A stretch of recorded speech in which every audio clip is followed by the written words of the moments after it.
at para po bigyan tayo, inilunsad po sa Quezon City ang isa pong programa kung saan yung mga vendors po matutulungan nila. Makakapanayan po natin para sa paksang ito si Attorney Jamie Lynn Benguet, ang Market Development and Administration Department ng Quezon City.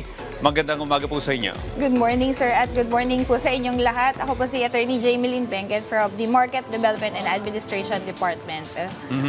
Okay, Attorney Jamie Lynn, maaaring mo bang ikwento kung palalo na sa mga taga Quezon City, no? Ano po ba itong programa kung saan matutulungan yung mga vendor dito sa Quezon City?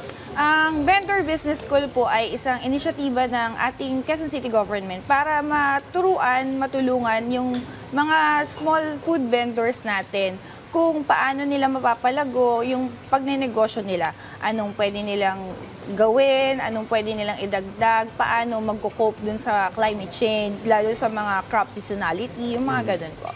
Well, ano po itong tinatawag na vendor, para bang vendor school? Yes, business school po. Business school. Paano po sila mag-enroll dito at ano po yung matututunan nila dito? Kami po sa MDAD ang namimili kung sino-sino yung mga mag-e-enroll or i-enroll natin dito sa Vendor Business School. At meron kaming mga category kung ano yung sino at pasok. Merong age standard, sa ang market, private, public market, at saka temporary vending sites or yung mga nakikita natin sa kalsada ng mga vendors. Pero ang balita po namin, sa loob mismo ng Quezon City Hall, magkakaroon nito? Opo, yung sessions actually, dahil meron tayong 7 classes nung nakaraang first batch, iba-iba sila ng lugar. Merong mga nagkaroon ng session sa palengke mismo, yung iba sa City Hall mismo. So sila ang dumadayo sa City Hall para magkaroon ng klase at saka pupuntahan sila ng mga facilitators natin o yung mga teachers nila ng one-on-one para magkaroon ng coaching sessions. Okay, wala namang ibang requirements, basta ipaalam mo lang sa mga authorities doon na ikaw ay vendor. Tinitingnan po natin yan sa registration namin kung sila ay legal na manininda ng Quezon City. Basta within May Quezon permit, City? yes po, taga Quezon City. Okay, so wala po ditong babayaran, libre po ito? Wala po. Wala pong bayad. Okay, recently meron po kayong nasa 108 graduates. Yes po. So ano na po ang ginagawa nila ngayon? Ngayon, ina-apply na nila yung mga natutunan nila sa Vendor Business School.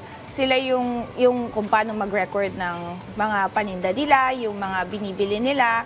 Yun ang ginagawa nila. Ina-apply na nila ngayon. Tapos sa ngayon, dahil katatapos lang, nung August 23 sila na graduation, inaaral ng kapartner ng Quezon City Government yung Consultative Group of International Agricultural Research or CGIAR kung ano yung pwede pang i-improve dun sa modules na ginamit ng first batch. Okay, ano po yung feedback ng mga graduates sa programa? Ito po ba yung nakatulong sa kanila? Mapalago po yung kanilang negosyo? Surprisingly, yes. Sobrang masaya sila dun sa program na to ng ating government ng Quezon City kasi natulungan sila in a way ng may natutunan sila. Tapos meron pa silang mga nakuhang incentives.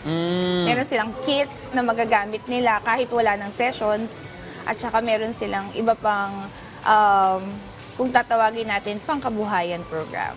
Okay, para naman sa information dissemination, kasi for sure, hindi naman lahat ng vendors sa Quezon City, sa laki ng Quezon City, ay may idea na sa programang ito. Paano nyo po ipinapaalam sa iba na may pagkakataon sila na lumawak pa yung kanilang negosyo sa pamamagitan ng tulong ng LGU?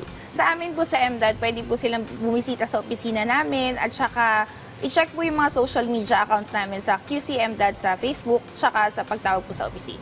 Ano po yung social media accounts? QC MDAD.